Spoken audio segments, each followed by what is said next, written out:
In this episode, we're going to talk about the top 4 things that gamers are tired of.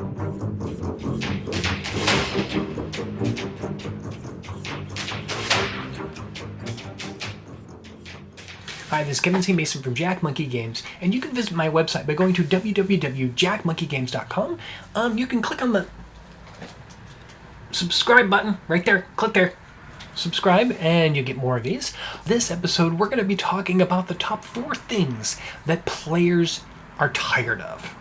Now, I put out a survey and I was very surprised about the results. Now, in this particular episode, I actually asked for some help on explaining why we are tired about these 4 things. Number 4, rules lawyers. Now, rules lawyers, they just interrupt the game. I mean, it gets to the point where it's almost like their fun is more important than anyone else's.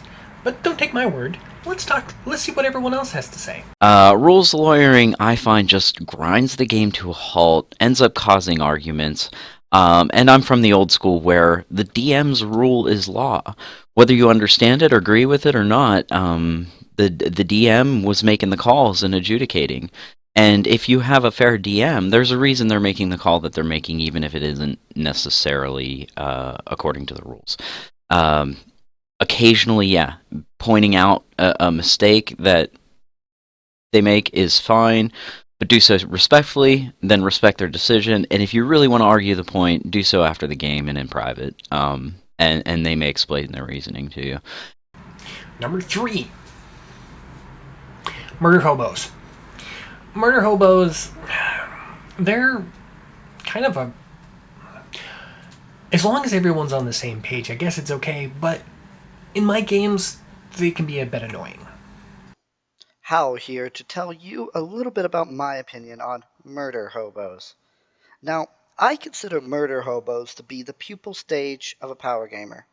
Murder hobos, simply put, kill storylines. As the name implies, they go town to town killing important NPCs just for the fun of it because they believe they can kill their way through adventures. That's surprising, yeah? The idea that maybe, just maybe, you can't solve every problem with a blade. But explaining this to a murder hobo is always a little bit tricky. I don't always get across the point that, look, sometimes you can't stab the riddle to death. Just sometimes, you know? So, in my experience of murder hobos have been a problem. I could go ahead and say that they've been a problem. And I have regrettably not always been the fastest at catching and stopping that behavior, but it could have been murder hobos.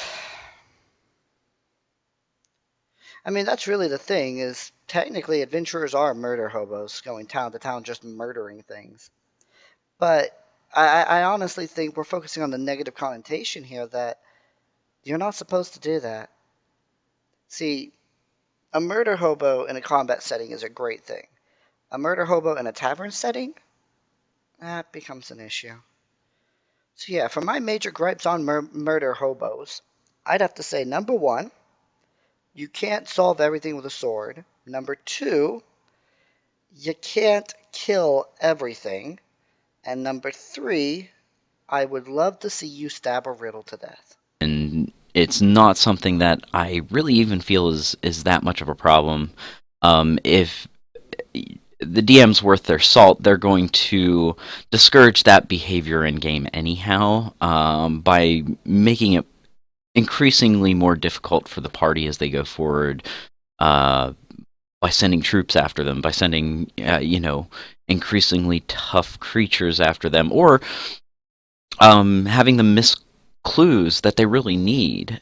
So I think that is probably the least of those problems.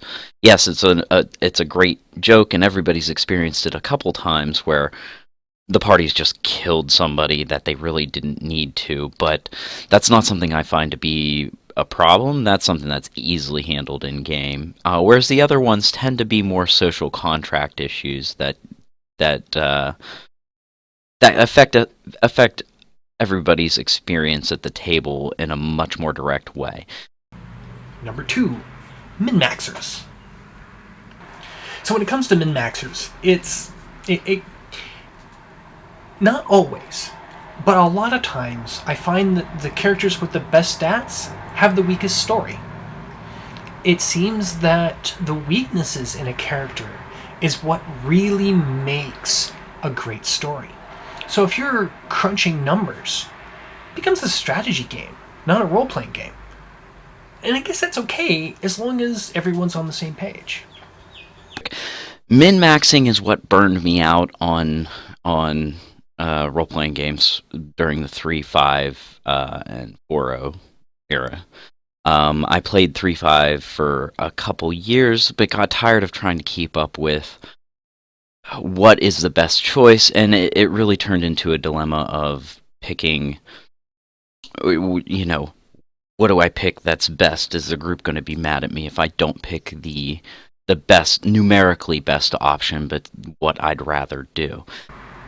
Number 1, misogyny. And the reason why I've been doing lots of takes on this is because it's so important that I get this right. It doesn't belong on my table. It doesn't belong in my house. As a GM, I feel that it's my responsibility to make sure that everyone in the party or in my house is having fun. As a host, everyone in my house must be having fun. So, the moment that a player starts to act in a way that makes anybody in my house uncomfortable, that could be homophobia, that could be racism, that could be misogyny, which, you know, is a big topic in my house. You're gone. You're lucky if you get a warning. Let's see what everyone else has to say. Hey guys, this is Queen She-Wolf from Twitter. Jack Monkey Games asked me to talk about his poll about what we dislike at our gaming tables, and I of course picked misogyny. I'm really glad that misogyny was the winner of this poll because it just goes to show that everyone's starting to see it. Everyone is experiencing it. Everyone is hearing stories and are validating these stories. I hear constantly that because the other person hasn't seen it or they have female friends who haven't experienced it, that my experiences aren't valid. And you know what? I'm really glad that those women have not had to deal with misogyny at their tables because it sucks. It really does. And the fact that this won in the poll just goes to show that more and more people are seeing it and that we can educate more people about the do's and do nots. Because anyone that identifies as female has definitely experienced it, whether they know it or not. So yeah, I'm glad it won. The more of us that talk about it and shed light on it and educate others about it, the faster we're going to be able to nip this in the bud. Misogyny is the big one. It's currently in the lead. Spoilers. I think that is something that has been a more recent topic, and I'm glad it has been. I've experienced it really only once in the groups that I've been involved with, and I was uncomfortable in that group because of it and ended up leaving the group. So that's a big one. I don't like the idea that anybody is uncomfortable at the gaming table. It's a place where we all want to play out our wildest imagination, and in a safe way. So that's something that it really doesn't belong. It doesn't belong at the gaming table. It doesn't belong anywhere. So there's the show, folks. Now, I would love to talk about solutions. We've now identified the problem, but I'm a solution-oriented person. Let's talk about solutions. And I'm not just talking about misogyny. I'm talking about all of the problems that we've identified. So, if you would like to be interviewed on these topics, contact me at jackmonkeygames@gmail.com. And let's set up a Skype date. I would love to have your opinion on how do we solve these problems. Roll versus roll update. The cards are almost done. Once I finish this one last card, I'm sending them to the proofreader to make sure that, well, you guys have probably noticed I can't spell. but they're going to make sure that everything is working properly. And then, after I design the box and the instructions, we're going to print. We're almost done.